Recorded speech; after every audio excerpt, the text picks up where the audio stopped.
I was so hyped for this. The reason? Linux. I've been using Linux for years, but I long to just be a casual user. I don't want to do any script writing in terminal. I just want to turn it on and use it. Like, a good OS to me is one that you never notice. And it was with the Steam Deck that I truly fell in love with Linux. I love SteamOS. I lived out of this thing for a while. Like, compared to Windows, it's so quiet. And I mean, like, no ads, no stupid rage bait news articles, no 365 and Copilot begging you all the time. It boots into a desktop mode. These touch controls are so good. Mouse here, scrolling here. The triggers are like the mouse click. It's genius. Now cue the Steam machine. Look, the main reason I was really keen for this thing was as a gateway for people to finally use Linux and not really know that they were. If we could get thousands of people using Linux, then the studios and the greedy companies that own them would have to finally consider making online stuff work. Get anti-cheat working. You know, it's all just code. Everything's fixable if they gave a toss, and currently they don't. But all that hype for me was dashed because everyone is right.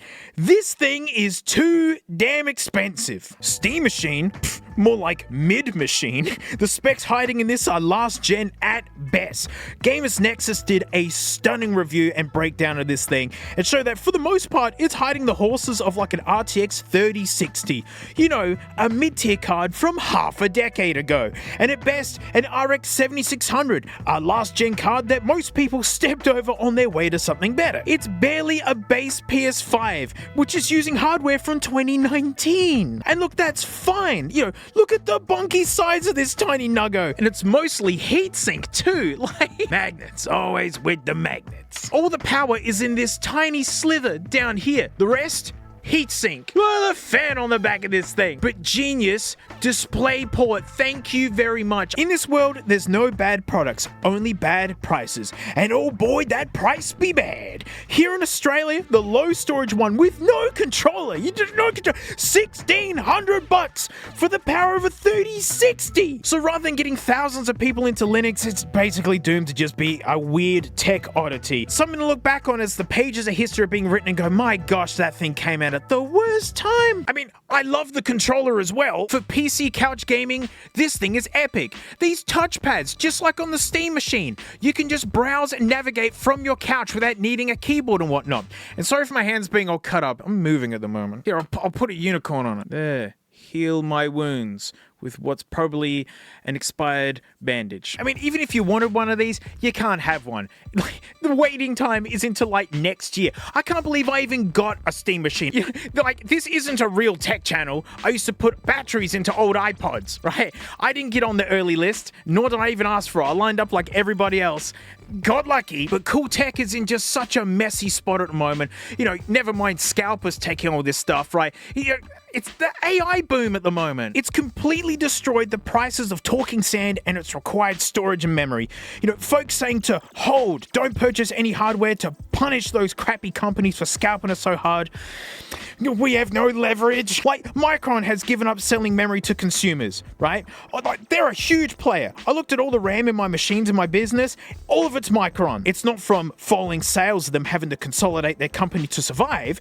We are literally not worth selling to anymore. If AI is this big, we are not even ants underneath its feet. They're making more money than ever. We are just so insignificant, they just cut us off. So threatening to not buy anything, why do they care? They don't even want to sell to us. It sucks. We have no leverage in this. I mean, Valve delayed the Gabe Cube due to this, but you know, it's got to come out at some point. Technology like this is like fruits and vegetables. It's going bad. It needs to hit the market. Not even Valve is happy with the price point. It really is a miserable time for technology. And memory and storage prices are at their highest this very second. It's getting worse. You know, countries are betting their whole economies on this stuff. It's not going anywhere. The US is investing almost as much into AI as they do their military. Whether it fails or not, it'll take years for it to reveal itself, and governments don't want it to fail. They'll prop this thing up for a long time.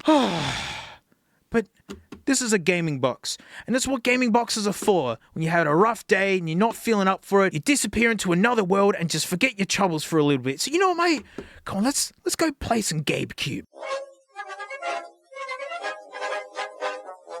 It's amazing how good low-powered... Whoa, what was that? Wait, God, dodgy infrastructure in the year 10 billion. The fact that, like, these are, like, lower-tier graphics nowadays, and this is what games look like. For the Emperor.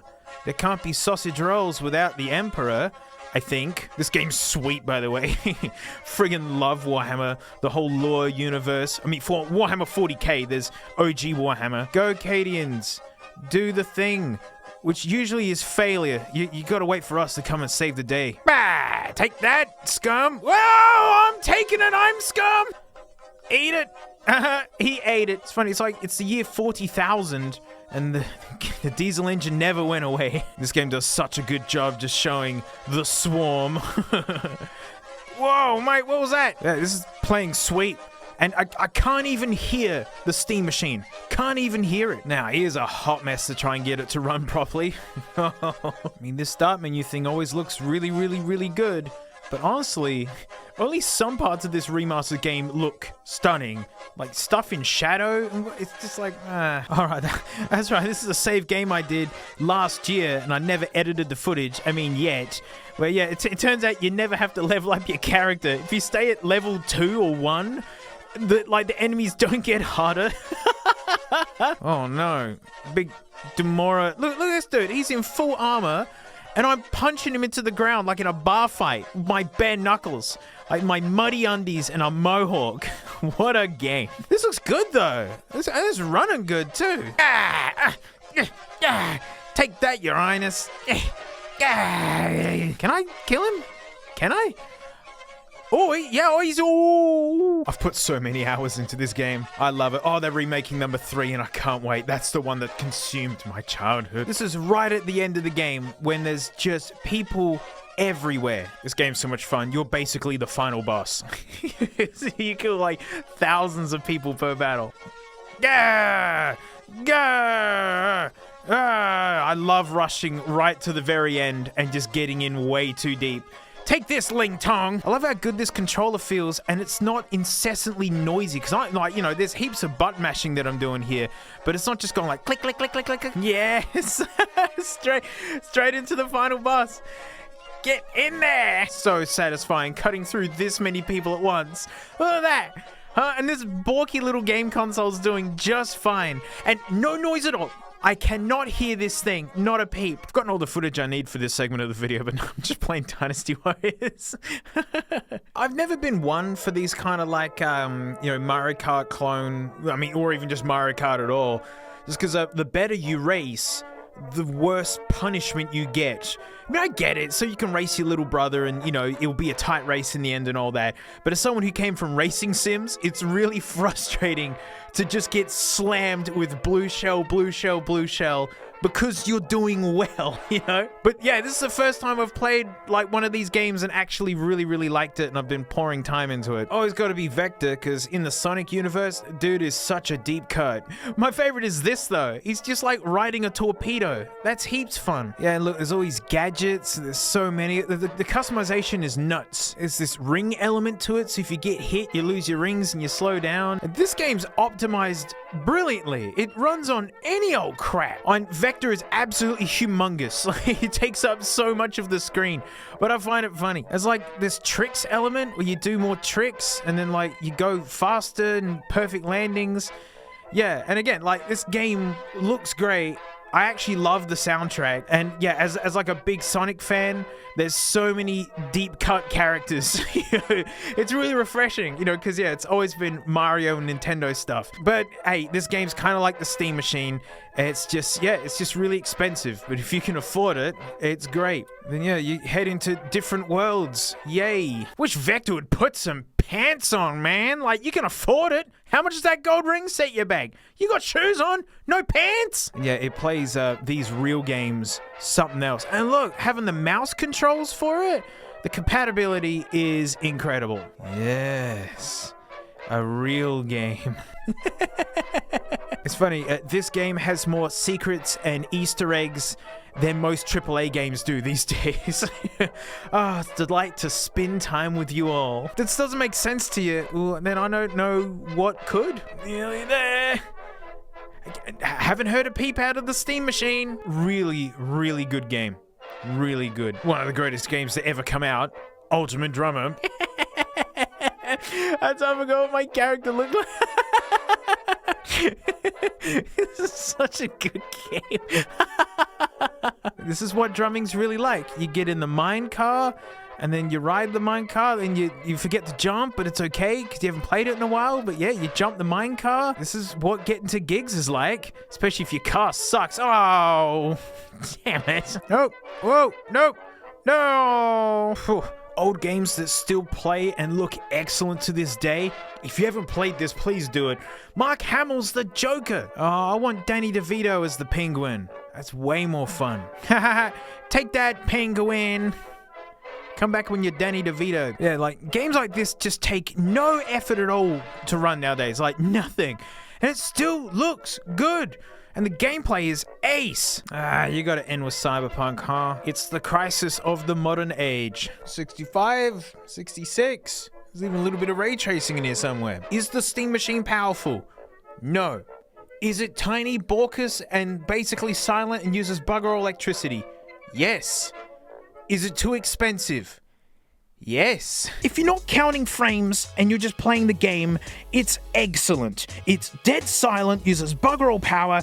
You know, yeah, look, 4K, you're promising too much, all right? But for the performance that you get out of such a little box, it's fun. And look, I'm all in on this thing because, you know, I want the most stable version of Linux gaming. You can make your own Steam machine. You can just put SteamOS on it and have way more power for way less money. But I feel that Valve is going to push really great updates for this hardware and make it efficient as heck. It's always been the issue with Linux gaming. It's just hoping that someone's updated the drivers for this. It's why Nvidia cards have never really done that well with Linux gaming, because Nvidia's a giant dick and they don't want anything to do with it. AMD have been in on it. I just love how quiet and calm Linux gaming is. I'm not being sold anything. There's no ads. There's no push for AI. There's nothing. It's just me and my games. And this is going to be my main personal gaming rig, because honestly, the only time I get to game is while walking on my treadmill. I play single player, I play offline, I play with a controller. I'm the filthy casual the PCMR crowd absolutely hates. This thing has been set up into such a good rig. Let me show you the rig. Forgive the acoustics of this area. We're in the bowels of this building, but welcome to my gaming station. This is where I play the games. This reclaimed commercial treadmill. I got this for free because it tried to burn the gym down. There's a brake resistor in there near my help. I'm in my middle age now, New Balances. And yeah, so James replaced the brake resistor in it, and I got a free commercial treadmill that works perfect. I got my sweaty gamer fan, I got my bottled water, ultra phones, and a please stop zapping me armband. Look at this little pedestal it gets. Isn't this so clean? And this is a 32-inch Smasnug 1080p 160Hz monitor. It was so cheap. And when you're walking on a treadmill like this, what do you need 4K for? But yeah, for me, this is peak. This is where I get my gaming done, and it's just so good. I absolutely love it. Like this entire rig, like the fan, the treadmill, the monitor, our little bonky man down here, and yes, you can change that color. It's super fun. I swear, all of this combined uses less power than a 90 class GPU on its own. I mean, no wonder why such a small percentage of people are actually playing at 4K. 1440p really is the peak. But on, like, 1080 looks good. It's like the new standard definition. TVs didn't change for like 20, 30 years in terms of resolution. My 1080 is just gonna hang out. And I love at any point I can just, you know, put it into desktop mode, fire up Firefox, watch some YouTube, you put some content on a hard drive and just watch it, because I own my own content. I have discs and whatnot. And yeah, that controller with the mouse and the trackpad, and like, yeah, I don't need a keyboard. I can just pick it up, start walking, and play my single player games, because yeah, I just don't play, you know, online anymore. And it's just a sacrifice I've made for the Linux dream. You know, it will change at some point, but honestly, I'm loving just playing single player. And so yeah, this is such a great setup. I absolutely love it. So it's not powerful, but it's heckin' cromulent. And like, you know, the days of huge improvements in gaming power might be over for a while. I mean, my hot take is I don't think we need more graphical power. We need optimization. Like the old EA Battlefront from like 10 years ago. Look at the real life mod, right? 4K 60 and looking better than stuff made today. Yet it was achieved on a GTX 980 Ti, a nugget thing with less power than a 5050, an entry-level card. Because that's what happens with mods. It's lovingly made by someone who really wants it to look good, not like a deadline in the sand to be like, well, it's got to be released by Christmas or our shareholders are going to be upset. And like, look, a sign of the times, heaps of old hardware is being relaunched as well. Like the 3060's coming back, a 5-year-old card. The 5800 X3D is being relaunched, which is absolutely like a rumper stomper. That thing can keep up with 90 class cards. Love it. And you know, with the Steam Machine targeting last gen hardware too, I hope the silver lining is devs will make better use of the talking sand we have. But they got Cyberpunk to run on the Switch too. That thing is also a graphical nugget, which is why I wanted this to just be an absolute smash hit. If it came out, it was for the price that was meant to be. You know, we could have had all this optimization for Linux, and thankfully you don't need new hardware to PC game. And here's going outside and touching grass a couple of times. I mean, not me, I'm going to be walking on my treadmill with my Gabe cube. And that's it. Thanks so much for watching. Huge thanks to these stinky names. I hit them my $10 floaties. Thanks to you folks. I don't need to do sponsor spots, you know, and there's so much content there. I do car stuff, snack stuff. I'm trying to launch more video stuff. I'm doing stupid house moving stuff because real estate's a total mess. When something becomes a booming market, it gets destroyed with greedy people. So I'm busy moving again. But yeah, I try and offer as much content as possible. I know most people don't have $2.80 to spare a month because, you know, everything's expensive, but I thank you to any of you who do, and you'll make this old Gabe cube with you next time. Frank's dirt transition is going incredibly well, where all she wants is the dirt. Isn't that right, Frank? You only want the dirt? No, Frank, if you spill the dirt, everyone's gonna get really mad.